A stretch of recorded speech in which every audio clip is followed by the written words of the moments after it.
Let's set up this Gel Sniper's M416 electric fully automatic gel ball blaster and get it ready to use.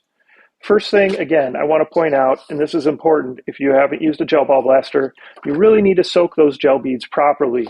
And the way to do that is to make sure you're using plenty of water, soaking them for a good 4 to 6 hours, and then draining off that excess water before you load them into your blaster. I use little containers like this because I have lids for them, and you can leave them and they'll stay airtight. Once you've grown them to that right size, you can keep them for a couple weeks. But it's very important that you soak them long enough because they need to get to 7 to 8 millimeters. Don't worry, they will not get too big. You can't soak them too long, all right? So plenty of water. I say 4 to 6 hours, large enough container so they can grow big enough, drain them off. The other thing with this blaster that's important, I want to point out right away, is once we do load them, you kind of need to prime the magazine to ensure that it works properly. So you're going to push this button down several times until you see a gel ball appear kind of right there. And then it should be ready to work. All right. Otherwise, there's again some more instructions for putting it together, but that's what I'm going to show you right now.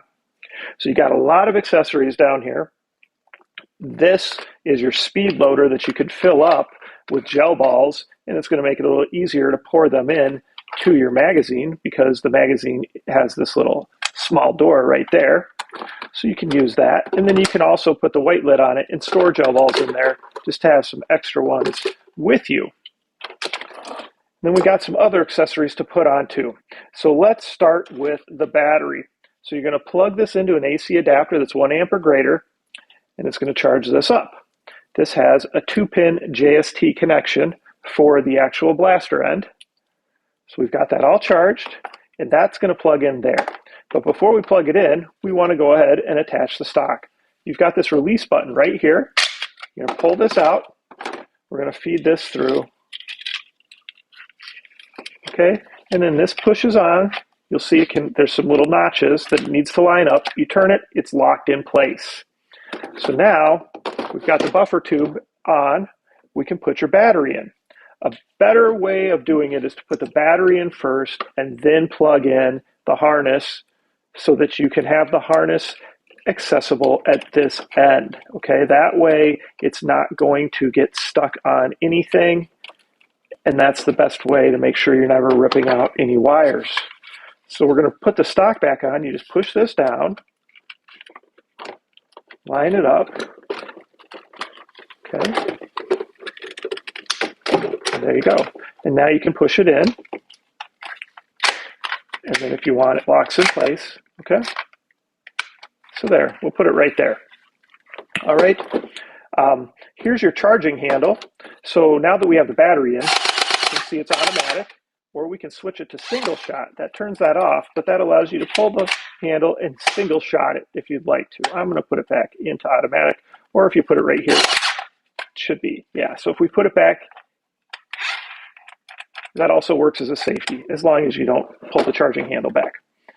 So with a couple of our accessories here, you've got a rail mount front grip. Just loosen that up a little bit. We should be able to slide it on. And then just tighten it down wherever you want to put it. That looks good. Got a little flashlight here. Pull the tab, push the button, and then this can slide on as well. Put it on the side. Or if we moved this back further, you could put it there. I mean, really, this is just all personal preference where you want to put these type of accessories. Of course, it makes most sense to put a scope on the top rail. This one has a little button you push that you're going to push before you slide it on. And you can just slide it on, and it locks in place. All right, so we've got that ready, and that's in place. If you wanted to put these on, again, they will just push on over the rail, and they just kind of stay put like they should. So we really have that pretty much ready to go.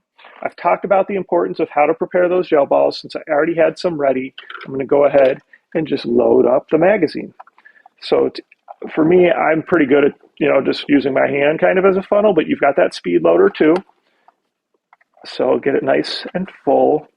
All right, nice and full. And then if you remember, it says click this several times. All right, we see one there. Oh, there we go. So that means you got it up there where it needs to be. Make sure you do that. That kind of primes it. And then you would just pop it in. We'd be ready to go play. All right. Magazine release is right here. Just pull it down like that, and you can get it up. All right. So now it's all set up. Again, it's from Gel Snipers.